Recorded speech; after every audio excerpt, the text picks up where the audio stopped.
ವಿಷಯವತೀವ ಪ್ರವೃತ್ತಿರುತ್ಪನ್ನ ಮನಸಃ ಸ್ಥಿತಿ ನಿಬಂಧಿನಿ ಚಿತ್ತಸ್ಯ ಅನ್ನೋದು ವಾಕ್ಯಶೇಷ. ಇಲ್ಲಿ ಹಿಂದಿನ ಸೂತ್ರದಲ್ಲಿ ಪ್ರಾಣಾಯಾಮದ ಪ್ರಕಾರವನ್ನು ಹೇಳಿದರು. ಪ್ರಚ್ಛದ್ದನ ವಿಧಾರಣಾಭ್ಯಾಂ ವಾ ಪ್ರಾಣಸ್ಯ. ಪ್ರಚ್ಛದ್ದನ ಅಂದರೆ ಹೊರಗೆ ಬಿಡೋದು, ವಿಧಾರಣ ಅಂದರೆ ಒಳಗಿಟ್ಟುಕೊಳ್ಳೋದು, ಕುಂಭಕ. ಇದು ಪ್ರಾಣದಲ್ಲಿ ರೇಚಕ ಕುಂಭಕಗಳ ಒಂದು ಪ್ರಾಧಾನ್ಯವನ್ನು ಹೇಳಿದರು. ಪ್ರಾಣಾಯಾಮದ ಮುಂದಿನ ಪ್ರಾಣಾಯಾಮ ಒಂದು ಸಾಧನ. ಸಾಧ್ಯವಾದದ್ದು ಯಾವುದು ಅಂದರೆ ಪ್ರತ್ಯಾಹಾರ. ಈ ಪ್ರತ್ಯಾಹಾರ ಧ್ಯಾನಕ್ಕೆ ಪೂರ್ವರೂಪವಾದದ್ದು. ಇಲ್ಲಿ ಆಸನ ಅಂತನ್ನೋದು ಕೇವಲ ದೇಹದ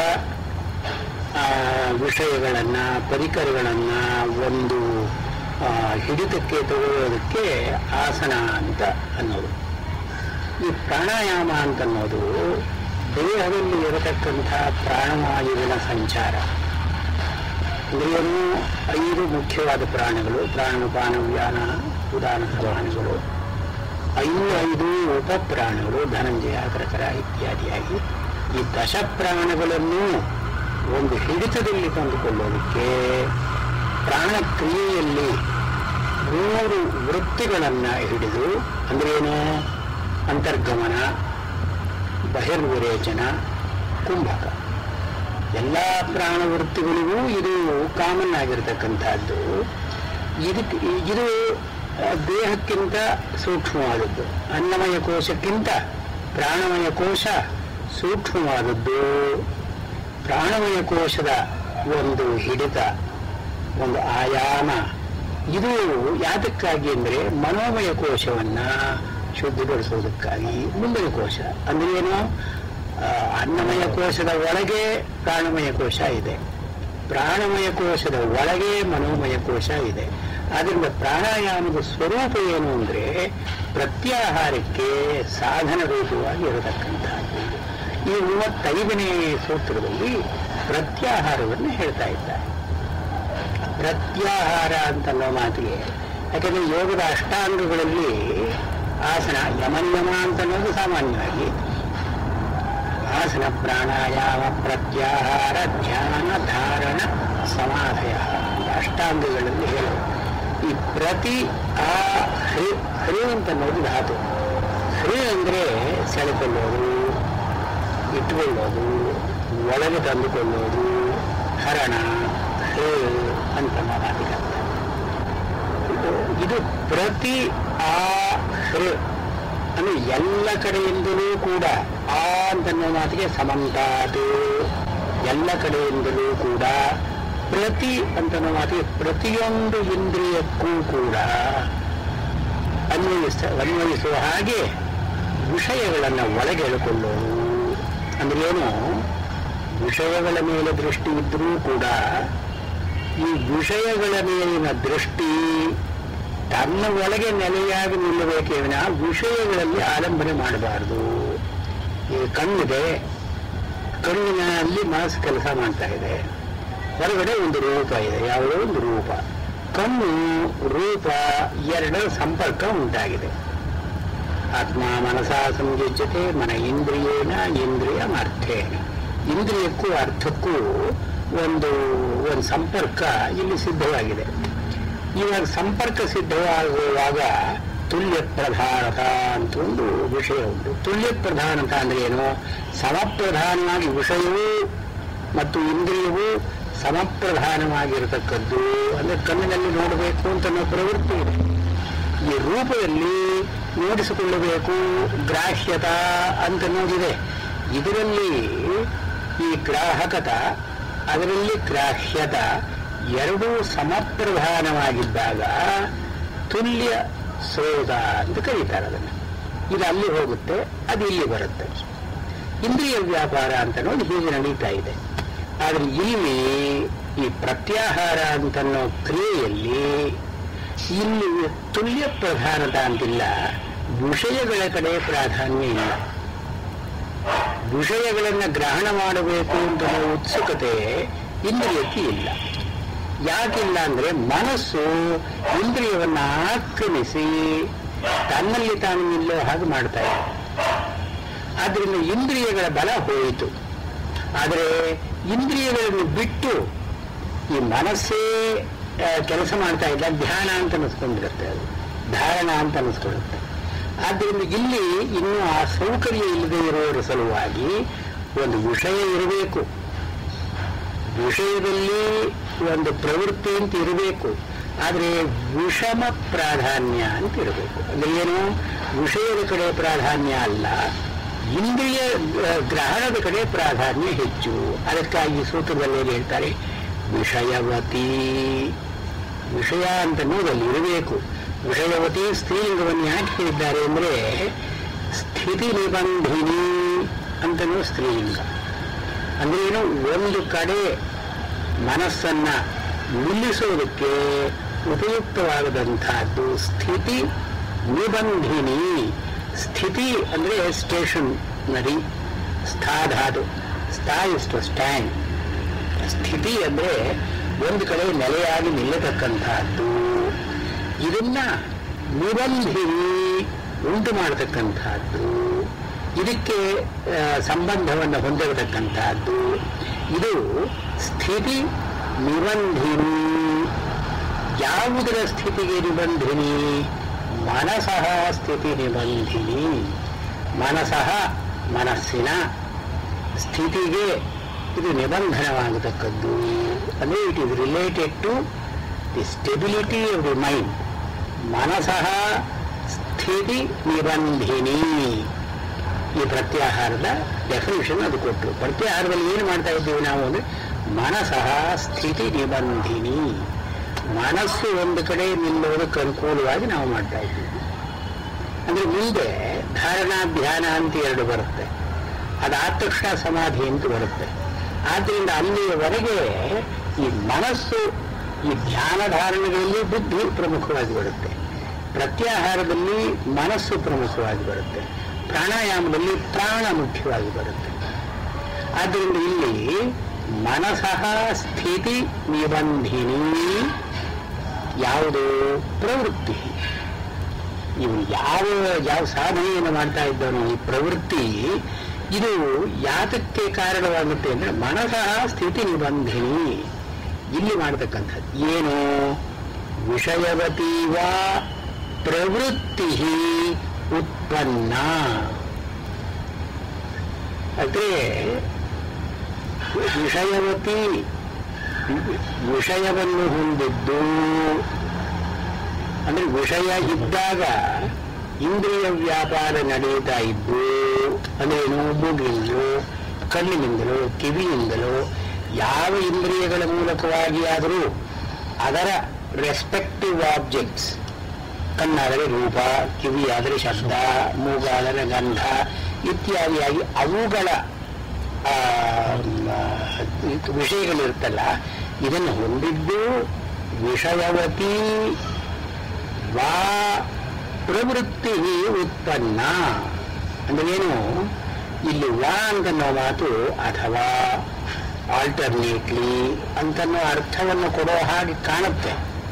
ಆದರೆ ಇಲ್ಲಿ ಈ ವಾ ಅಂತನ್ನೋದು ಅಥವಾ ಆಲ್ಟರ್ನೇಟ್ಲಿ ಅಂತನ್ನೋ ಹಾಗಿದ್ದಿದ್ರೆ ಈ ವಿಷಯವತಿ ವಾ ಪ್ರವೃತ್ತಿ ಅಂತ ಅವಿಷಯವತಿ ವಾ ಅಂತ ನಾನು ಹೇಳಬೇಕಾಗಿತ್ತು. ಆದ್ರಿಂದ ಇಲ್ಲಿ ವಾ ಅಂತನ್ನೋದು ನಿಪಾತವಾಗಿದ್ದು ಇದಕ್ಕೆ ಪ್ರವೃತ್ತಿ ವಿಷಯವತಿ ಭೂತ್ವಾ ನ ಭೂತ್ವಾ ಚ ಅಂತ ಅರ್ಥ ಮಾಡಬೇಕು. ಅದು ವಿಷಯವತಿ, ವಿಷಯ ಮುಂದಿದೆ. ಇಲ್ಲಿ ವಾ ಅಂತ ನಾವು ಮಾತಿಗೆ ಹೇಳುವಂದ್ರೆ ಇದ್ರೂ ಇಲ್ಲದೇ ಇದ್ದ ಹಾಗೆ ಮಾಡಿಕೊಂಡು ವಿಷಯವತಿ ವಾ ಪ್ರವೃತ್ತಿ ಉತ್ಪನ್ನ. ಅಂದ್ರೆ ಏನು? ಇಂದ್ರಿಯ ವ್ಯಾಪಾರ ನಡೀತಾ ಇದೆ, ಹೊರಗಿನ ವಿಷಯ ಇದ್ರೂ ಇಲ್ಲದೇ ಇದ್ದ ಹಾಗಿದೆ. ನಾನವನ್ನು ನೋಡ್ತಾ ಇದ್ದೀನಿ, ಆದರೂ ಅದರಲ್ಲಿರತಕ್ಕಂತಹ ವಿಷಯಗಳು ನನ್ನ ಮನಸ್ಸಿಗೆ ಬರ್ತಾ ಇಲ್ಲ. ನೋಡ್ತಾ ಇದ್ದೀನಿ, ಅದೇನೋ the object is being registered as a total entity. It does not get fragmented into its details. ಅದು ಕಪ್ಪು ಬಣ್ಣ ಇದೆ, ಅದರ ರೂಪ ಇದೆ, ಇದು ಅದರ ಬೆಲೆ ಎಷ್ಟಿರ್ಬೋದು, ಅದರ ಒಳಗೆ ಇಂಥ ವ್ಯಾಪಾರಗಳೇ ಇಲ್ಲ. ಅಂದ್ರೆ ಇದು ವಿಷಯವತಿ ವಾ ಪ್ರವೃತ್ತಿ ಉತ್ಪನ್ನ ಅಂತ ನಾವು ಮಾತ್ರನೇ ಹೇಳಿದ್ದಾರೆ. ಇಂದ್ರಿಯ ವ್ಯಾಪಾರ ಇರಬೇಕು, ಆದರೆ ಇಂದ್ರಿಯ ವ್ಯಾಪಾರದಲ್ಲಿ ವಿಷಯ ಗ್ರಹಣ ಮುಖ್ಯವಾಗಿರಬಾರದು. ವಿಷಯವೇ ಇಲ್ಲವೇ ಇದ್ರೆ ಅದು ಮುಂದೆ ಧ್ಯಾನ ಅಂತ ಅನಿಸ್ಕೊಂಡು ಬಿಡುತ್ತೆ. ಅದು ಈ ಪ್ರಾಣಾಯಾಮಕ್ಕೂ ಧ್ಯಾನಕ್ಕೂ ನಡುವೆ ಈ ಪ್ರತ್ಯಾಹಾರ ಧಾರಣ ಅಂತ ಎರಡಿರಬೇಕು. ಧಾರಣ ಅಂತಂದ್ರಲ್ಲಿ ದೇಶ ಇದೆ, ದೇಶ ಏನು ದೇಶಸ್ಯ ಚಿತ್ತ ಧಾರಣಕ್ಕೊಂದು ಡೆಫಿನೇಷನ್ ಕೊಟ್ಟಿದ್ದಾರೆ. ಅಥವಾ ಆ ಪ್ರವೇಶದಲ್ಲಿ ಇರತಕ್ಕಂಥದ್ದು ಅಥವಾ ಧಾರಣ. ಇಲ್ಲಿ ಪ್ರವೃತ್ತ ಈ ಅಷ್ಟಾಂಗ ಯೋಗದ ಕ್ರಮದಲ್ಲಿ ಹೇಳುವಾಗ ಆಸನ ಪ್ರಾಣಾಯಾಮ ಪ್ರತ್ಯಾಹಾರ ಧ್ಯಾನ ಧಾರಣ ಸಮಾಧಯ ಅಂತ ಹೇಳಿದ್ರು ಕೂಡ ಧಾರಣ ಮುಂಚೆ ಬರುತ್ತೆ, ಧ್ಯಾನ ಆಮೇಲೆ ಬರುತ್ತೆ. ಈ ಪ್ರತ್ಯಾಹಾರ ಧಾರಣ ಇವೆರಡೂ ಕೂಡ ಏಕತಾನದಲ್ಲೇ ಇರೋದು. ಅಂದ್ರೆ ಎರಡರಲ್ಲೂ ಈ ಆಬ್ಜೆಕ್ಟ್ ರೆಲೆವೆನ್ಸ್ ಇದೆ. ಒಂದರಲ್ಲಿ ಆಬ್ಜೆಕ್ಟಿನ ಹಾಗೆ ಇದ್ದುಕೊಂಡು ಕಾಣುತ್ತೆ, ಇನ್ನೊಂದರಲ್ಲಿ ದಿ ಆಬ್ಜೆಕ್ಟ್ ಆಕ್ಯುಪೈಯಿಂಗ್ ಸ್ಪೇಸ್. ಇದು ಧಾರಣದಲ್ಲಿ ಬರತಕ್ಕಂಥದ್ದು. ಆ ಧ್ಯಾನದಲ್ಲಿ ಆಬ್ಜೆಕ್ಟೇ ಇಲ್ಲ. ಇದು ಕ್ರಮ. ಆದ್ದರಿಂದ ಈ ಸೂತ್ರದಲ್ಲಿ ವಿಷಯವತೀವ ಪ್ರವೃತ್ತಿ ಉತ್ಪನ್ನ ಮನಸಃ ಸ್ಥಿತಿ ನಿಬಂಧಿನಿ. ಯಾವಾಗ ನಾವು ಹೊರಗಡೆ ವಿಷಯಗಳ ಕಡೆ ಇಂದ್ರಿಯವನ್ನು ಹರಿಸಿದರೂ ಕೂಡ ವಿಷಯಕ್ಕೆ ಹೆಚ್ಚು ಪ್ರಾಮುಖ್ಯತೆ ಕೊಡದೇನೆ, ವಿಷಯಗಳ ವಿವರಗಳನ್ನು ತಿಳ್ಕೊಳ್ಳದೇನೆ ಕೇವಲ ಇದಂ ಅಂತನ್ನೋ ಧ್ಯಾಸವನ್ನು ಮಾಡ್ತೀವೋ, ಇದು ಈ ಇಂದ್ರಿಯ ವ್ಯಾಪಾರ ಹೊರಗೆ ಹೋದದ್ದನ್ನ ಹಿಂದಕ್ಕೆ ನಾವು ಸೆಳೆಕೊಂಡಾಗುತ್ತೆ. ಅಂದ್ರೇನು? Withdrawing the sense activity which otherwise would have registered the details of the object has been blocked. ಇವಾಗ ಇಂದ್ರಿಯ ಹೊರಗೆ ಕೆಲಸ ಮಾಡ್ತಾ ಇದೆ, ಆದರೆ it is not allowed to receive the feedback. ಇಲ್ಲ, ಇದು ಇಂಥದ್ದು ವಿಷಯ ಸ್ವರೂಪ, ಇದರ ವಿಷಯ ಏನೂ ಗೊತ್ತಾಗ್ತಾ ಇಲ್ಲ. ಆದ್ದರಿಂದ ಇದು ಪ್ರತಿ ಆಕೃತಿ ಅಂದ್ರೆ ಆಕೃತಿ ಅಂದ್ರೆ ಸೆಳೆಕೊಳ್ಳೋದು, ಪ್ರತಿ ಅಂದ್ರೆ ತನ್ನ ಕಡೆಗೆ. So the mind is trying to dissociate itself from the sense organs. ಇಲ್ಲಿ ಮುಖ್ಯವಾದದ್ದು. ಆದ್ದರಿಂದ ಮನಸಃ ಸ್ಥಿತಿ ನಿಬಂಧಿನಿ ಚಿತ್ತಸ್ಯ ಇತಿ ವಾಕ್ಯಶೇಷ. ಇದು ಸೂತ್ರವಾದದ್ದರಿಂದ ಎಲ್ಲ ಮಾತುಗಳನ್ನು ಇಲ್ಲಿ ಇಟ್ಟಿಲ್ಲ, ನಾವು ಒಂದು ಮಾತು ಸೇರಿಸ್ಕೊಳ್ಬೇಕಾಗತ್ತೆ. ಚಿತ್ತಸ್ಯ ಅಂತ ಸೇರಿಸ್ಕೊಳ್ಬೇಕಾಗುತ್ತೆ. ಚಿತ್ತದಲ್ಲಿ ನಾವು ಹೇಳಿದೆ ಈ ಏಕಾಗ್ರದವರೆಗೆ ನೀವು ಹೇಳಿದ್ವಲ್ಲ, ವಿಕ್ಷಿಪ್ತ ಕ್ಷಿಪ್ತ ಮೂಢ ಇತ್ಯಾದಿ ಹೇಳಿದ್ವಲ್ಲ, ಇದು ಚಿತ್ತದ ಅನೇಕ ಪ್ರಕಾರಗಳು. ಈ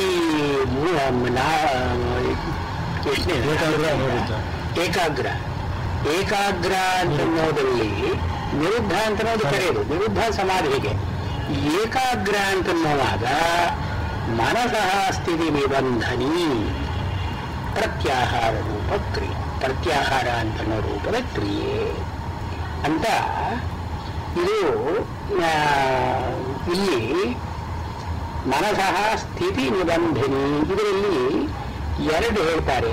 ಒಂದು ಪ್ರಾಣಾಯಾಮವನ್ನೇ ಅಭ್ಯಾಸ ಮಾಡ್ತಾ ಪ್ರಾಣಾಯಾಮದ ಒಂದು ಹಂತದಲ್ಲಿ ಈ ಪ್ರಾಣವಾಯುವನ್ನೇ ವಿಷಯವಾಗಿ ಗ್ರಹಣ ಮಾಡಿ ನಾಸಿಕಾ ದ್ವಾರದಿಂದ ಪ್ರಾಣವಾಯು ಒಳಗೆ ಬರೋದನ್ನು ಇಲ್ಲಿ ಚಿಂತನೆ ಮಾಡಿ, ಅದು ಹೊರಗೆ ಹೋಗುವುದನ್ನು ಚಿಂತನೆ ಮಾಡಿ ಪ್ರತ್ಯಾಹಾರವನ್ನು ಮಾಡು ಅಂತ ಒಂದು.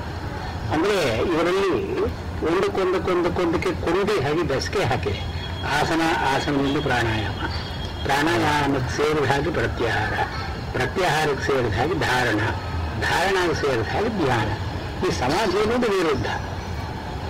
ಏಕಾಗ್ರ ಅಂತನ್ನೋದರಲ್ಲಿ ಇಷ್ಟು ಹಂತಗಳನ್ನು ಹೇಳ್ತಾರೆ.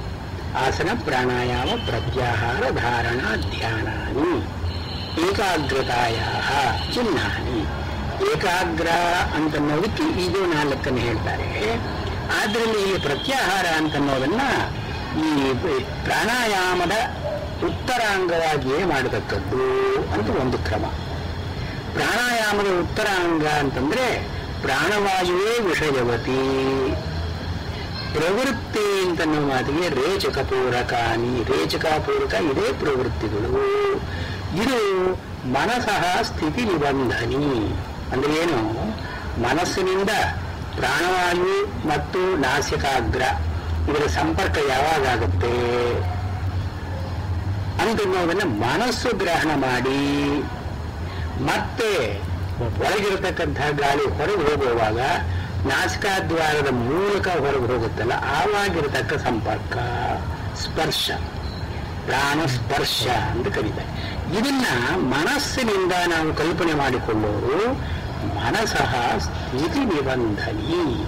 ಇದನ್ನು ಮಾಡ್ತಾ ಮಾಡ್ತಾ ಮಾಡ್ತಾ ಮಾಡ್ತಾ ಪ್ರಾಣವಾಯುವಿನ ಮೇಲೆ ಮನಸ್ಸು ನೆಟ್ಟು ನೆಟ್ಟು ನೆಟ್ಟು ಯಾವಾಗ ಹೋಗುತ್ತೆ ಯಾವಾಗ ಬರುತ್ತೆ ಅಂತ ತಿಳಿಯಲಾರದೆ ಹೋಗುವಂತಹ ಸ್ಥಿತಿ ಬಂದಾಗ ಅಲ್ಲಿ ಧಾರಣ ಅಂತ ಶುರುವಾಗುತ್ತೆ. ಮನಸ್ಸು ಅಲ್ಲಿ ಧೃತವಾಗಿದೆ, ಮನಸ್ಸು ಅಲ್ಲಿ ನಿಂತಿದೆ ಅಂತ ಒಂದು ಏಕೆ ಅಂತ ಹೇಳ್ತಾರೆ. ಏಕೆ ಅಂದ್ರೆ ಕೆಲವರು ಹೀಗೆ ಪ್ರಾಣಾಯಾಮದ ಅಂಗವಾಗಿ ಮಾಡ್ತಾರೆ, ಇಲ್ಲಿ ಕೆಲವರು ಶಾಸ್ತ್ರಾನುಮಾನುಗುರುಪದೇಶಾತ್ ಪರೋಕ್ಷೇಣ ಸೂಕ್ಷ್ಮ ವಿಷಯ ಯಥಾಭೂತ ಜ್ಞಾನವು.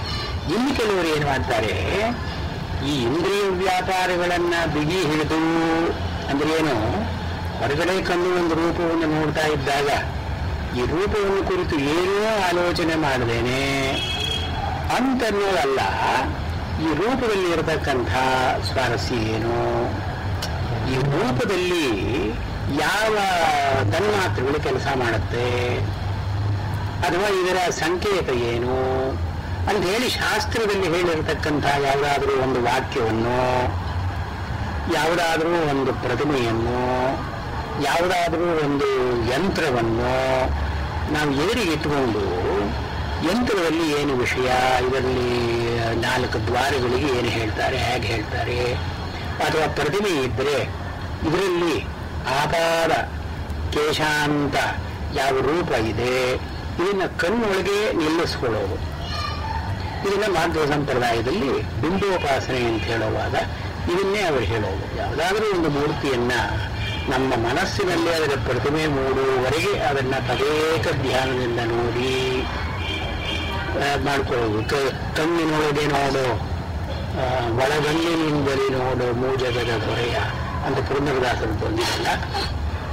ಕಣ್ಣಿನೊಳಗೆ ನೋಡು ಹರಿಯ, ಒಳಗಣ್ಣಿನಿಂದಲೇ ನೋಡು ಮೂಜಗದ ದೊರೆಯ ಅಂತ ಪುರಂದರದಾಸರು. ಈ ಬಿಂಬೋಪಾಸನ ಕ್ರಮ ಯಾವಾದರೂ ಒಂದು ಮುಂದೆ ಇಟ್ಕೊಂಡು ದೃಷ್ಟಿ ಅಲ್ಲಿಗೆ ಸಕ್ತವಾಗಿದ್ದಾಗ, ಅಲ್ಲಿ ನೆಟ್ಟಿದ್ದಾಗ ಅದರ ವಿಷಯವಾಗಿ ಮನಸ್ಸಿನಿಂದಲೇ ಚಿಂತನೆ ಮಾಡೋದು. ಅಂದಾಗಿಲ್ಲಿ ಇಂದ್ರಿಯ ವ್ಯಾಪಾರ ಏನಿಲ್ಲ, ನೋಡ್ತಾ ಇರುವುದೇ ಇದೆ, ಅದರಲ್ಲಿ ಹೊಸ ಇಂದ್ರಿಯ ವ್ಯಾಪಾರ ಏನಿಲ್ಲ, ಮನಸ್ಸಿನ ವ್ಯಾಪಾರವೇ ಅಲ್ಲಿರೋದು. ಆದ್ರಿಂದ ಇಲ್ಲಿ ವಿಷಯವತಿ ಇಂಥ ವಿಶೇಷ ವಿಷಯವನ್ನ ಅದು ಹೊಂದಿದೆ. ಮತ್ತು ಪ್ರವೃತ್ತಿ ಮನಸ್ಸೇ ಪ್ರವೃತ್ತವಾಗಿದೆ, ಇಂದ್ರಿಯಗಳ ಮೇಲೆ ಮನಸ್ಸು ಡಿಪೆಂಡ್ ಆಗಿಲ್ಲ, ಮನಸ್ಸೇ ಇದರಲ್ಲಿ ಕೆಲಸ ಮಾಡ್ತಾ ಇದೆ. ಆದ್ರಿಂದ ಪ್ರವೃತ್ತಿ ಉತ್ಪನ್ನ ಮನಸಃ ಸ್ಥಿತಿ ನಿಬಂಧನಿ, ಅದು ಮನಸ್ಸನ್ನ ಏಕಾಗ್ರ ಚಿತ್ತವಾಗಿ ಇಡೋದಕ್ಕೆ ಸಹಾಯ ಮಾಡುತ್ತೆ. Concentration, the mind will lapse into it.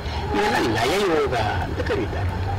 ಲಯಯೋಗ ನಾಮ್ನ ಅಂದ್ರೆ ಹೊರಗಡೆ ಒಂದು ಮೂರ್ತಿ, ಯಂತ್ರ ಅಥವಾ ಒಂದು ಯಾವುದಾದ್ರೂ ಒಂದು ಭಾವನೆ ಇದನ್ನ ಇಟ್ಟುಕೊಂಡು ಅದರ ಬಗ್ಗೆನೇ ಮನಸ್ಸನ್ನ ನಿಲ್ಲಿಸಿದ್ರೆ ಅದು ಪ್ರತ್ಯಾಹಾರದ ಇನ್ನೊಂದು ಕ್ರಮ.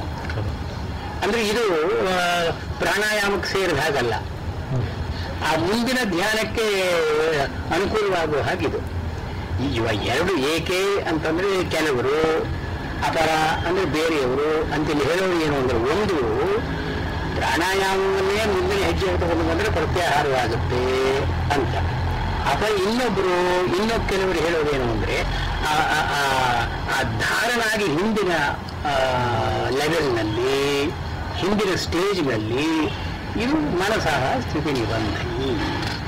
ಇದು 36ನೇ ಸೂಕ್ತ, 36ನೇ ಸೂತ್ರ.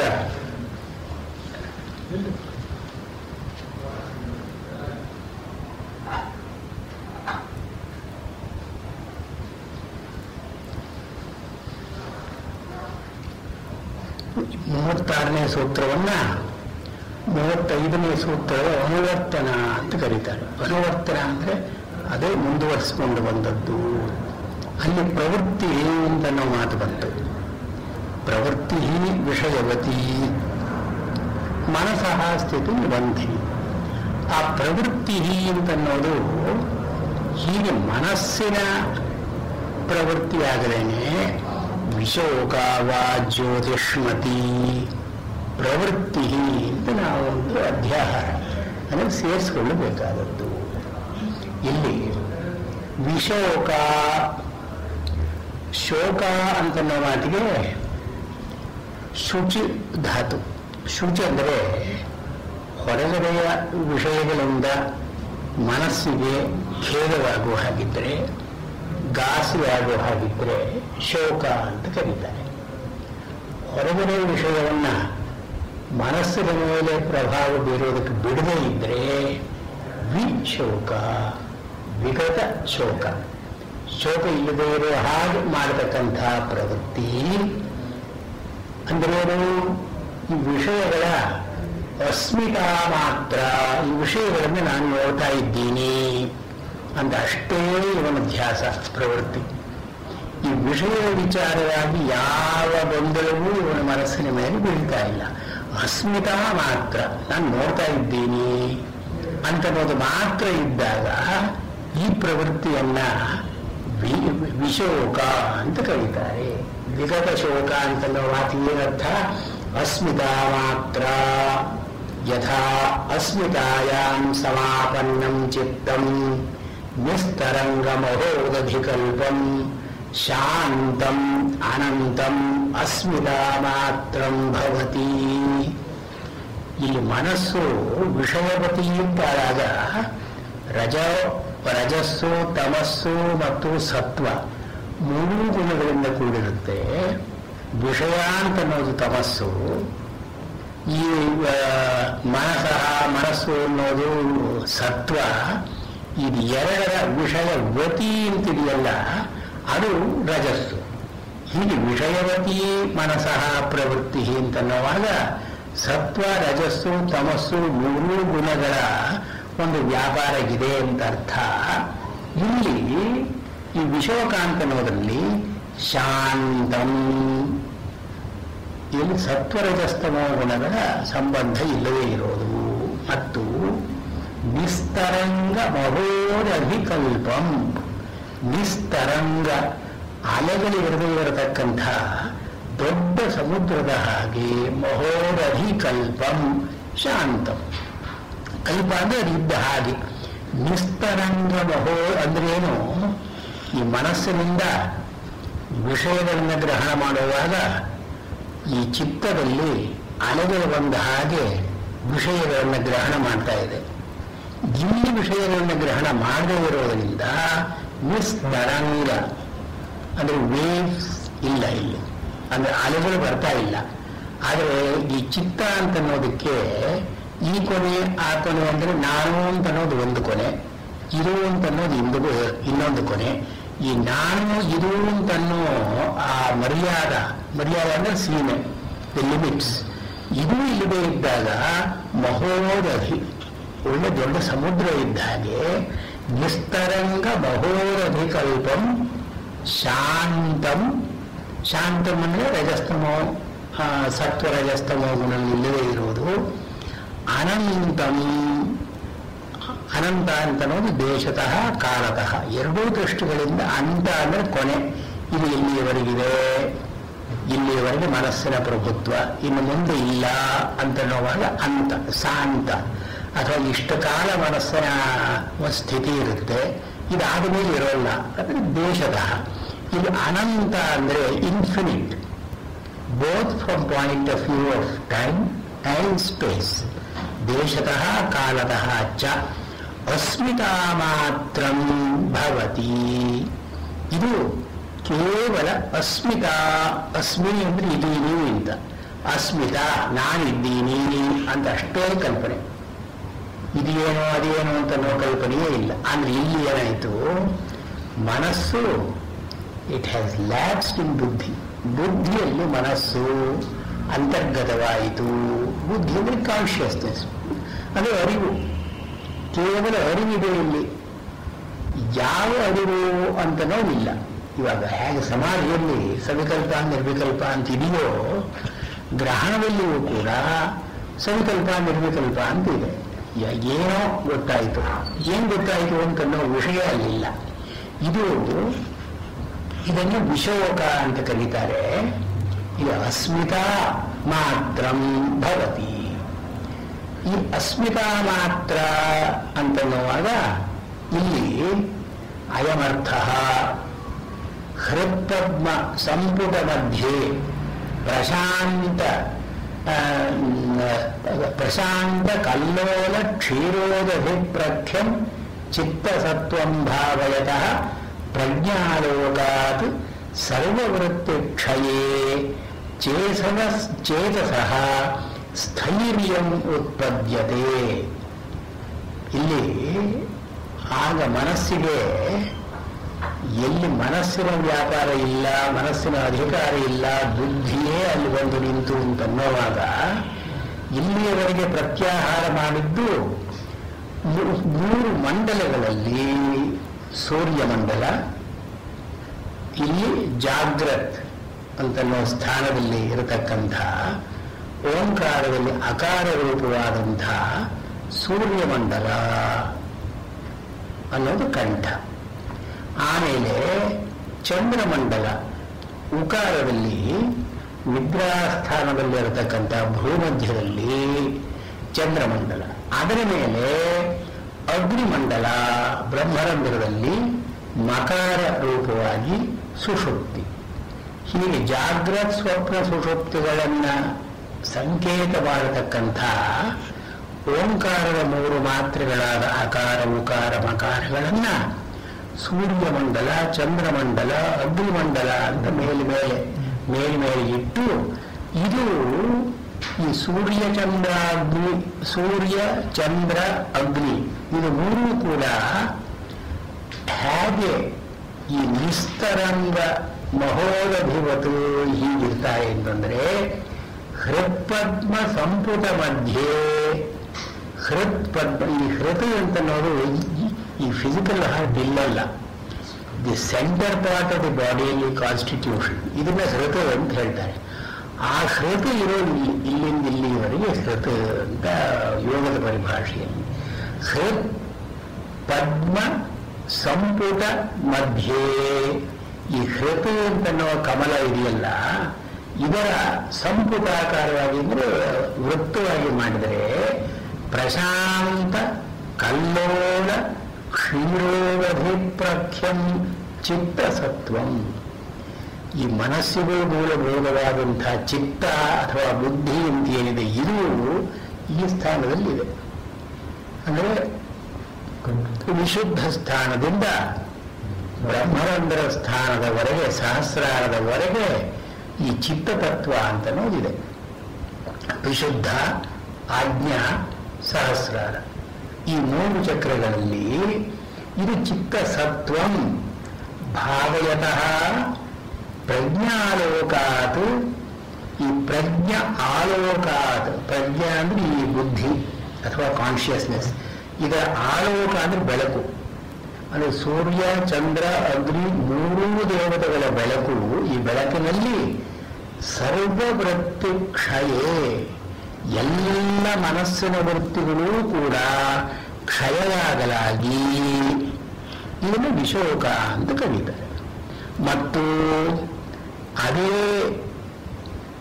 ಈಗ ಹೇಗೆ ಅದು ಪರಿವರ್ತಿತವಾಗಿದೆ ಅಂದರೆ, ಜ್ಯೋತಿಷ್ಮತಿ, ಜ್ಯೋತಿ ಅಂದರೆ ಬೆಳಕು, ಜ್ಯೋತಿಷ್ಮತಿ ಅಂದರೆ ತುಂಬ ಲ್ಯೂಮಿನಸ್, ಬೆಳಗುತ್ತಾ. ಯಾಕಂದ್ರೆ ಸೂರ್ಯ ಚಂದ್ರ ಅಗ್ನಿ ಮೂರೂ ಒಂದೇ ಕಡೆ ಇರುವುದರಿಂದ ಜ್ಯೋತಿಷ್ಮತಿ ಅಂದ್ರೆ ಪ್ರಭಾಸ್ವರಂ ಆಕಾಶಕಲ್ಪಂ, ಈ ಆಕಾಶದ ಹಾಗೆ ಪ್ರವೃತ್ತಿ ಭವತಿ. ಹಿಂದಿನದಲ್ಲಿ ವಿಷಯವತಿ ಅಥವಾ ಇಲ್ಲ, ವಿಷಯವತಿ ವಾ ಅಂತ ವಿಷಯ ಇದ್ರೂ ಕೂಡ ವಿಷಯ ಇಲ್ಲದೇ ಇದ್ದ ಹಾಗೆ ಮಾಡತಕ್ಕದ್ದು ಪ್ರತ್ಯಾಹಾರದ ಮೊದಲನೆಯದು. ಇವ ಧಾರಣ ಅಂತನ್ನುವಾಗ ಇವು ಧಾರಣ ಅಂತನ್ನೋದಕ್ಕೆ ಹೇಳ್ತಾ ಇದ್ದಾರೆ. ಈ ಧಾರಣ ಅಂತನ್ನೋದ್ರಲ್ಲಿ ಈ ಪ್ರತ್ಯಾಹಾರದಲ್ಲಿ ಆದದ್ದನ್ನ ಬುದ್ಧಿಗೆ ಅನ್ವಯಿಸಿ, ಪ್ರತ್ಯಾಹಾರದಲ್ಲಿ ಆಗೋದು ಮನಸ್ಸಿಗೆ, ಇಲ್ಲಿ ಬುದ್ಧಿಗೆ ಧಾರಣ. ಬುದ್ಧಿ ಒಂದು ನೆಲೆಯಲ್ಲಿ ನಿಲ್ಲಬೇಕು. ಯಾವ ನೆಲೆಯಲ್ಲಿ ನಿಲ್ಲುತ್ತೆ ಅದು ವಿಷೋಕ ವಾ ಜ್ಯೋತಿಷ್ಮತಿ, ಈ ನೆಲೆಯಲ್ಲಿ ನಿಲ್ಲುತ್ತೆ. ಅದು ಒಂದರಲ್ಲಿ ಸರ್ವವೃತ್ತಿ ಕ್ಷಯ, ಯಾವ ವೃತ್ತಿಗಳು ಅಲ್ಲಿಲ್ಲ ಅಂದ್ರೆ ಅಲ್ಲಿ ವಿಷೋಕ. ಹೀಗೆ ಈ ಚಕ್ರಗಳಿಂದ ಉಂಟಾಗುವ ಬೆಳಕು ಆಕಾಶಕಲ್ಪಂ, ಆಕಾಶದ ಹಾಗೆ. ಆಕಾಶ ಅಂದ್ರೆ ಕಾಶ್ ಅಂದ್ರೆ ಬೆಳಗೋದು.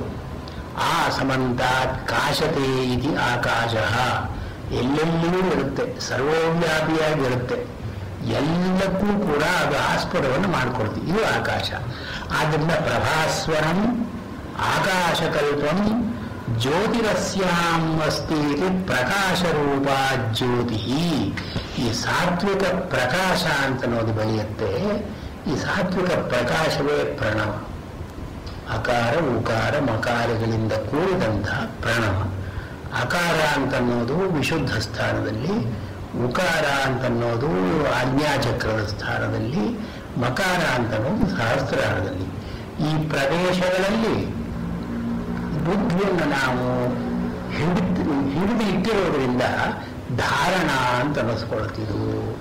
ಧನ್ ಧಾರಯತೆ ಇತಿ, ಧನ್ ಅನ್ನೋದು ಆ ಧಾತು, ಅದನ್ನು ಹಿಡಿದಿಟ್ಕೊಳ್ಳೋದು ಅಂತನ್ನೋ ಅರ್ಥದಲ್ಲಿ ಇದು ಧಾರಣ ಅಂತನ್ನೋದಕ್ಕೆ ಈ ಸೂತ್ರ. ಅಷ್ಟಕ್ಕೆ ನಿಲ್ಲಿಸೋಣ. ಯಾಕಂದ್ರೆ ಇಲ್ಲಿ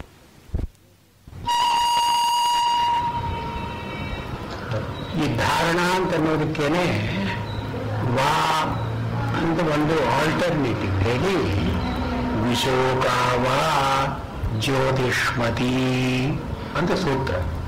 ಈ ಸೂತ್ರವನ್ನ ಸ್ವತಂತ್ರವಾದ ಸೂತ್ರ ಅಂತ ಅನ್ನೋದಕ್ಕಿಂತ ಹಿಂದಿನ 35ನೇ ಸೂತ್ರ ಇದೆಯಲ್ಲ, ಮನಸಾ ಸ್ಥಿತಿ ನಿಬಂಧಿನಿ ವಿಶೋಕ ವಾ ಜ್ಯೋತಿಷ್ಮತಿ ಅಂತ ಅನುವರ್ತತೆ ಅಂತ ಆ ಸೂತ್ರಕ್ಕೆ ಸೇರಿದ ಹಾಗೆ ಇನ್ನೊಂದು ಪ್ರಕರಣವನ್ನು ಹೇಳೋದ್ರಿಂದ ವಿಶೋಕ ವಾ ಜ್ಯೋತಿಷ್ಮತಿ ಅಂತನ್ನೋದ್ರ ಜೊತೆಗೆ ಪ್ರವೃತ್ತಿ ಅಂತ ಸೇರಿಸ್ಕೊಳ್ಬೇಕು ನಾವು. ಅದರ ಮನಸ್ಸು ಒಂದು ಕಡೆ ನೆಲೆಯಾಗಿ ನಿಂತರೆ, ಒಂದು ವಿಷಯದ ಮೇಲೆ ಅದು ತಾಳಿಕೊಂಡ್ರೆ ಅದನ್ನು ಧಾರಣ ಅಂತ ಕರೀತಾರೆ. ಮನಸ್ಸಿಗೆ ಇನ್ನೂ ಒಂದು ಪ್ರವೃತ್ತಿ ಇದೆ, ಈ ಧಾರಣ ಅಲ್ಲದೇನೆ. ಇದು ಸಮಾಧಿಗೂ ಧ್ಯಾನಕ್ಕೂ ನಡುವೆ ಇರತಕ್ಕಂತಹ ಸ್ಥಿತಿ. ಧಾರಣ ಅಂತ ಸ್ವಲ್ಪ ಕೆಳಗಾಯಿತು. ಇಲ್ಲಿ ಧ್ಯಾನ ಧಾರಣ ಸಮಾಧಯ ಅಂತನ್ನೋದು ಒಕ್ಕಣೆ ಆದರೂ ಕೂಡ ಸಾಮಾನ್ಯವಾಗಿ ಧಾರಣ ಆದಮೇಲೆ ಧ್ಯಾನ ಅಂತ ಅನ್ನೋದು ಸಂಪ್ರದಾಯ. ಧಾರಣ ಧ್ಯಾನ ಸಮಾಧಯ. ಈ ಧ್ಯಾನ ಅಂತ ಅನ್ನೋದು ಸಮಾಧಿಗೆ ಇಮ್ಮಿಡಿಯೇಟ್ಲಿ ಪ್ರಿಕರ್ಸರ್, ಆದರೆ ನೇರವಾಗಿ ಹಿಂದೆ ಆನುಪೂರ್ವಿ ಅಂತಾರೆ. ಅದು ಹಿಂದಿಂದು ಈ ಸ್ಥಿತಿ ಧಾರಣ ಬೇಕಾದರೂ ಆಗಬಹುದು, ಧ್ಯಾನ ಬೇಕಾದರೂ ಆಗಬಹುದು ಅಂತನ್ನೋದಕ್ಕೆ ವಿಶೋಕ ವಾ ಜ್ಯೋತಿಷ್ಮತಿ. ವಿಶೋಕ ವಿಗತ ಶೋಕ. ಶೋಕ ಅಂತನ್ನೋ ಮಾತಿಗೆ ಶುಚಿ ಅಂತನ್ನೋ ಧಾತು. ಶುಚಿ ಅಂದ್ರೆ ಗ್ರೀವಿಂಗ್. ಯಾವುದಾದ್ರೂ ವಿಷಯವನ್ನು ಮನಸ್ಸಿಗೆ ಹಚ್ಚಿಕೊಂಡು ಅದರಲ್ಲೇ ತೊಡಗಿ ಒಂದು ಗೀಳು ಉಂಟಾಗಿರುತ್ತಲ್ಲ, ಇದು ಶುಚು. ಈ ಶುಚು ಅಂತನ್ನೋದ್ರ ಭಾವ ಶೋಕ. ಅಂದ್ರೆ ಯಾವ ಲೌಕಿಕ ವಸ್ತುಗಳ ಮೇಲೂ ಕೂಡ ಮನಸ್ಸು ನಿಲ್ಲದೇನೆ, ಇದು ವಿಶೋಕ ಅಂದ್ರೆ ಶೋಕ ಇಲ್ಲದೆ ಅಂತ ಸಾಮಾನ್ಯವಾದ ಅರ್ಥ.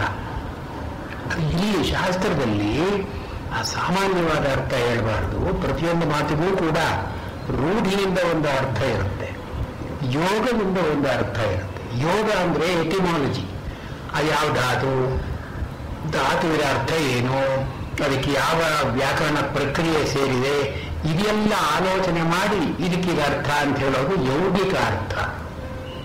ಕನ್ವೆನ್ಷನ್ ರೂಢಿಯಿಂದ ಬಂದಂತಹದ್ದನ್ನ ರೂಢಿ ಅರ್ಥ. ಆದರೆ ಸಾಮಾನ್ಯವಾಗಿ ನಾವು ಮಾತನಾಡಬೇಕಾದ್ರೆ ಯೋಗಾದು ರೂಢಿ ಬಲೀಯಸಿ, ಯೋಗಕ್ಕಿಂತ ರೂಢಿ ಮೇಲೆ ನಮ್ಮ ಗಮನ ಹೆಚ್ಚು. ಅಂದರೆ ಈ ಕನ್ವೆನ್ಷನ್ ಅಲ್ಲಿ ಯಾವ ಮೀನಿಂಗೋ ಅದನ್ನೇ ನಾವು ಇಟ್ಕೊಳ್ಳೋದು. ಆದರೆ ಶಾಸ್ತ್ರದಲ್ಲಿ ಯೋಗ ಬಲಿಯ, ಯೋಗವೇ ಹೆಚ್ಚಾಗಿ ನಾವು ನೋಡ್ಕೊಳ್ಬೇಕು. ಅದನ್ನು ವಿಶೋಕ ಅಂತ ಅನ್ನೋದನ್ನ free from sorrow, free from grieving ಅಂತ ಅರ್ಥ ಮಾಡೋದಕ್ಕಿಂತ free from getting fixed to a particular object, ಯಾವುದಾದ್ರೂ ಒಂದು ವಿಷಯದ ಮೇಲೆ ಮನಸ್ಸಿನ ನಿಲುಗಡೆ, ಇದು ಶೋಕ. ವಿಗತ ಶೋಕ ಇದಿಲ್ಲದೇನೆ ಶೋಕ ವ್ಯಾಪಗತ ಹೋದ ಮೇಲೆ ಇದು ಜ್ಯೋತಿಷ್ಮತಿ. ಜ್ಯೋತಿಷ್ಮತಿ ಅಂದರೆ ಎಕ್ಸೆಸಿವ್ ಲೈಟ್. ಜ್ಯೋತಿ ಅಂದರೆ ದೀಪ, ಬೆಳಕು ಅಂತ. ಜ್ಯೋತಿಷ್ಮಾನ್ ಅಂದರೆ ಜ್ಯೋತಿಯನ್ನು ಉಳ್ಳವನು. ಇದು ಸ್ತ್ರೀಲಿಂಗವಾದದ್ದರಿಂದ, ಧಾರಣ ಅಂತನೋ ಸ್ತ್ರೀಲಿಂಗವಾದದ್ದರಿಂದ ಜ್ಯೋತಿಷ್ಮತಿ ಅಂತ ಸ್ತ್ರೀಲಿಂಗ ಪ್ರಯೋಗ ಮಾಡಿದ್ದಾರೆ.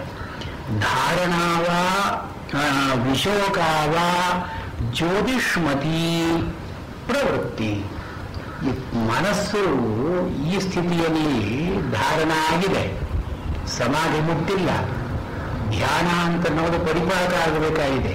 ಈ ಸ್ಥಿತಿಯಲ್ಲಿ ಮನಸ್ಸಿನ ಪ್ರವೃತ್ತಿ ಹೇಗಿರುತ್ತೆ ಅಂದರೆ ಒಂದು ಕಡೆ ನೆಲೆಯಾಗಿ ನಿಂತಿಲ್ಲ. ಒಂದು ಕಡೆ ನೆಲೆಯಾಗಿ ನಿಂತರೆ ತಮಸ್ಸು, ಅದು ತಮ ಪ್ರವೃತ್ತಿ ಇದರಲ್ಲಿ ಇಲ್ಲದೇ ಇರೋದ್ರಿಂದ ಇದು ಎಷ್ಟು ಬೇಕೋ ಅಷ್ಟು ಇರುತ್ತೆ, ಹಿಂದಕ್ಕೆ ಬರುತ್ತೆ. ಮನಸ್ಸು ಅದರಲ್ಲಿ ನಿಲುಗಡೆ ಅಂತ ಇಲ್ಲ. ಅಂದರೆ ರಜಸ್ಸು ಅಂತಿದ್ರೆ ಅದರಲ್ಲಿ ಚಂಚಲವಾಗಿ ಇಲ್ಲಿ ಹೋಗುತ್ತೆ, ಅಲ್ಲಿ ಹೋಗುತ್ತೆ, ಒಂದು ಕಡೆ ಹೀಗೆ, ಒಂದು ಕಡೆ ಹಾಗೆ. ಹಾಗೂ ಅಲ್ಲ. ಜ್ಯೋತಿಷ್ಮತಿ ಅಂದರೆ ಬೆಳಕು. ಬೆಳಕು ಹೇಗೆ ಸ್ಥಿರವಾಗಿರುತ್ತೋ ಹಾಗೆ ಈ ಧಾರಣ ಅಂತನ್ನುವುದರ ಸ್ಥಿತಿಯ ಮೇಲೆ ಉಪರಿ, ಅಂದರೆ ಅದರ ಮೇಲೆ ಇರತಕ್ಕಂಥ ಧ್ಯಾನಕ್ಕೆ ಹೇಳ್ತಾರೆ. ಈ ವಿಶೋಕ ಅಂತನ್ನೋ ಮಾತಿನಿಂದ ತಮಸ್ಸು ಅಂತನ್ನೋದು ಹೋಯಿತು ಇವನಲ್ಲಿ ಅಂತ. ಜ್ಯೋತಿಷ್ಮತಿ ಅಂತನ್ನೋ ಮಾತಿನಿಂದ ರಜಸ್ಸು ಅಂತನ್ನೋದು ಹೋಯಿತು. ಅಂದರೆ ಸತ್ವಪ್ರಧಾನವಾಗಿ ಇವನಿದ್ದಾನೆ. ಅಂದರೆ ಸ್ಥಿತಿ ವೈಶದ್ಯ, the clarity of the mind. ಇಲ್ಲಿ ಮನಸ್ಸು ಕ್ಲಿಯರ್ ಆಗಿದೆ. ಈ ವಸ್ತುವಿನ ಜೊತೆ ಸೇರಿಕೊಂಡಿದ್ದಾಗ ವಸ್ತುವಿನ ಆಕಾರವನ್ನೇ ಮನಸ್ಸು ತಳ್ಕೊಳ್ಳುತ್ತೆ. ನಾವು ಯಾವ ವಿಚಾರ ಯೋಚನೆ ಮಾಡ್ತೀವೋ ಅದೇ ಆಕಾರವನ್ನು ಮನಸ್ಸು ತಳ್ಕೊಳ್ಳುತ್ತೆ. ಅಂದರೆ ಮನಸ್ಸು ಕ್ಲಿಯರ್ ಆಗಿಲ್ಲ ಅಂತಾಯಿತು. ಈ ಆಕಾರವನ್ನು ಮನಸ್ಸು ತಳ್ಕೊಳ್ಳುತ್ತೆ. ಆದರೆ ಇಲ್ಲಿ ವೈಶದ್ಯ, ವಿಷದ ಅಂದ್ರೆ ಕ್ಲಿಯರ್, ವೈಶದ್ಯ ಅಂದ್ರೆ clarity. Mind is clear. It can receive any object, any impression. It is free. ಅಂದ್ರೆ ಪ್ಲಾಸ್ಟಿಕ್, ಅದು ಏನ್ ಬೇಕಾದ್ರೂ ಯಾವ ಆಕಾರ ಬೇಕಾದ್ರೂ ತಂದುಕೊಳ್ಳುತ್ತೆ. ಸ್ಥಿತಿ ವೈಶಾರದ್ಯಾತ್ ಪ್ರವೃತ್ತಿ. ಇಲ್ಲಿ ಪ್ರವೃತ್ತಿ ಹೀಗಿದ್ದ ಮೇಲೆ ಸೂರ್ಯೋಂದೋಗ್ರಹಮಣು ಪ್ರಭಾರೂಪಾಕಾರೇಣ ವಿಕಲ್ಪತೆ. ಆಗ ಮನಸ್ಸು ತನ್ನ ಸಹಜವಾದ ಬೆಳಕಿನಿಂದ ಕೂಡಿರುತ್ತೆ. ಇಲ್ಲಿ ಮೂಲಭೂತವಾದ ಸಾಂಖ್ಯ ಪ್ರಕ್ರಿಯೆ ಏನು ಅಂದರೆ, ಈ ಮನಸ್ಸು ಸತ್ವ. ಇವಾಗ ದೇಹ, ಇಂದ್ರಿಯಗಳು, ಮನಸ್ಸು ಮೂರು ಇದೆ. ದೇಹಕ್ಕಾಗಿ ಇವರು ಆಸನ ಅಂತ ಹೇಳಿದ್ರು, ಇಂದ್ರಿಯಗಳಿಗಾಗಿ ಪ್ರಾಣಾಯಾಮ ಪ್ರತ್ಯಾಹಾರ ಅಂತ ಹೇಳಿದ್ರು, ಮನಸ್ಸಿಗಾಗಿ ಧ್ಯಾನ ಧಾರಣ ಅಂತ ಹೇಳಿದ್ರು. ಅಷ್ಟಾಂಗಗಳಲ್ಲಿ ಸಾಂಖ್ಯ ಬ್ಯಾಕ್ಗ್ರೌಂಡ್ ಇರತಕ್ಕಂಥ ಶರೀರ, ಇಂದ್ರಿಯಗಳು, ಅಂತಃಕರಣ ಅಥವಾ ಮನಸ್ಸು, ಇದು ಮೂರನ್ನು ಹೇಳಿದರು. ಇಲ್ಲಿ ಸಾಂಖ್ಯ ಪ್ರಕ್ರಿಯೆಯ ಪ್ರಕಾರ ಈ ದೇಹ ಅಂತಂದ್ರೆ ತಮಸ್ಸು ಪ್ರಧಾನವಾಗಿರೋದು, ತಮಸ್ಸೇ ಪ್ರಧಾನ ಆಗಿರತಕ್ಕಂಥದ್ದು. ಯಾಕೆಂದ್ರೆ ಇದರಲ್ಲಿ ವ್ಯತ್ಯಾಸಗಳು ಬಹಳ ಕಡಿಮೆ. ಇದರಲ್ಲಿ ಧಾತು, ಅದರ ಮಲ ಇತ್ಯಾದಿಗಳೆಲ್ಲ ಒಂದೇ ಪ್ರಕಾರವಾಗಿರುತ್ತೆ. ಆದ್ರಿಂದ ಇದನ್ನು ತಮಸ್ಸು ಅಂತ ಕರೀತಾರೆ. ಅದೇನು ಡೆನ್ಸ್. ಇದರಲ್ಲಿ ಮ್ಯಾಟರ್ ಹೆಚ್ಚಾಗಿದೆ, ಎನರ್ಜಿ ಕಡಿಮೆ ಇದೆ. ಇಂದ್ರಿಯಗಳಾದರೂ ರಜಸ್ಸು. ಇಂದ್ರಿಯಗಳು ಕಾನ್ಸ್ಟೆಂಟ್ ಆಗಿ ಹರಿದಾಡ್ತಾ ಇರುತ್ತೆ. ಈ ವಿಷಯ, ಆ ವಿಷಯ, ಇನ್ನೊಂದು ವಿಷಯ, ಮತ್ತೊಂದು ವಿಷಯ. ಇದು ರಜಸ್ಸು ಹೆಚ್ಚಾಗಿರ್ತಕ್ಕಂಥ. ದೇಹದಲ್ಲಿ ತಮಸ್ಸು, ಇಂದ್ರಿಯಗಳಲ್ಲಿ ರಜಸ್ಸು, ಮನಸ್ಸು ಸತ್ವ. ಸತ್ವ ಅಂದ್ರೇನು? ತನ್ನದೇ ಯಾವ ಗುಣವೂ ಇಲ್ಲದೇ ಇರೋದ್ರಿಂದ ಯಾವ ಗುಣ ಅದಕ್ಕೆ ಸೇರಿದ್ರೂ ಆ ಗುಣವನ್ನು ತಳ್ಕೊಳ್ತದೆ. By itself it is formless. It can assume any form. By itself it has no attributes. It can take on the attributes of anything. ಇದು ಸತ್ವ ಅಂತ ನೋಡೋಕೆ ಅರ್ಥ. ಅಂದ್ರೆ ತನ್ನದೇ ಆದಂತಹ ಯಾವ ಗುಣವೂ ಇಲ್ಲ. ಆದರೆ it is so sensitive that it will reflect anything that falls on it. ಇದು ವೈಶದ್ಯ ಅಂತ ಕರೆಯೋದು, ಅಥವಾ ಸತ್ವ ಪ್ರಖ್ಯ ಅಂತ ಸಾಂಖ್ಯರು ಕರೆದ್ರು ಈ ದೃಷ್ಟಿಯಿಂದ. ಇಲ್ಲಿ ಈ ಅಷ್ಟಾಂಗದಲ್ಲಿ ನಾವು ಧಾರಣಾ ಸ್ಟೇಜಿಗೆ ಬಂದಾಗ ಇಂದ್ರಿಯಗಳನ್ನು ಬಿಟ್ಟುಬಿಟ್ಟಿದ್ದೀವಿ. ಹಿಂದೆ ಇಂದ್ರಿಯಗಳೇನು ವರ್ತನವನ್ನು ಕರ್ಕೊಂಡವನು ಮುಂದಕ್ಕೆ ಹೋಗ್ತಾನೆ. ಸ್ಥಿತಿ ನಿಬಂಧಿನಿ, ಮನಸ ಸ್ಥಿತಿ ನಿಬಂಧಿನಿ ಅಂತನ್ನುವಾಗ ತಮಸ್ಸು ರಜಸ್ಸು ಎರಡೂ ದಾಟಿ ಸತ್ವದ ಸ್ಟೇಜಿಗೆ ಇವನು ಬಂದಿದ್ದಾನೆ. ಸತ್ವದ ಸ್ಟೇಜಿಗೆ ಬಂದಾಗ ಇಲ್ಲಿ ಆ ಮನಸ್ಸಿನ ಒಂದು ರೂಪಾಂತರ ಹೇಗಿದೆ ಅಂದರೆ, ಹೊರಗಿನ ಎಲ್ಲವನ್ನೂ ಬಿಟ್ಟು ತನ್ನ ಸ್ವರೂಪದಲ್ಲಿ ಅದಿದೆ. ಇದರಲ್ಲಿ ಇನ್ನೊಂದು ರಹಸ್ಯ. ಏನು ರಹಸ್ಯ ಅಂದರೆ ನಾವು ತಿಳ್ಕೊಳ್ಬೇಕಾದದ್ದು. ಭೋಜ ಇತ್ಯಾದಿಗಳು ಹೇಳಿದ್ದಾರೆ. ಯೋಗದ ಡೆಫಿನೇಷನ್ ಏನು?